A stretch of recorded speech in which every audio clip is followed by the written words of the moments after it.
আসসালামু আলাইকুম রহমতুল্লাহি বারাকাতু। আমি আমার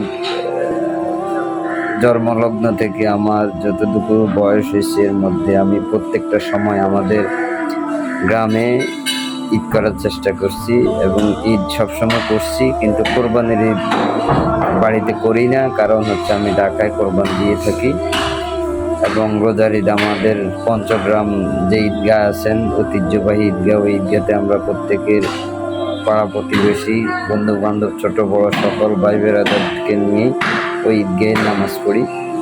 কিন্তু হয়তো ওই কোরবানের ঈদের কারণে হয়তো যাওয়া হয় নাই, কারোর সাথে দেখাও হয় নাই, সেই জন্য মনে অনেক কষ্ট এবং মন খুব খারাপ ছিল গতদিন। যাই হোক, আপনাদেরকে খুব মনে পড়ে এবং আপনাদের কথা অনেক মনে হচ্ছে, তাই আপনারা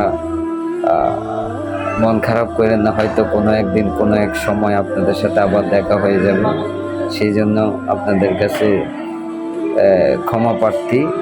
আশা রাখি ইনশাল্লাহ আপনাদের সাথে খুব সহসায় দেখা হবে এবং আপনাদের সাথে সেই কৌশল বিনিময়টা হবে ইনশাল্লাহ।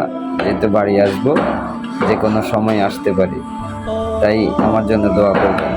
আমি আপনাদের জন্য দোয়া করি আপনারাও সুস্থ এবং ভালো থাকেন, যে যেখানে আছেন। বন্ধু বান্ধব পাড়া প্রতিবেশী ছোট ভাই বড় ভাই প্রত্যেককে জানায় আমার ঈদ মোবারক। ভালো থাকবেন।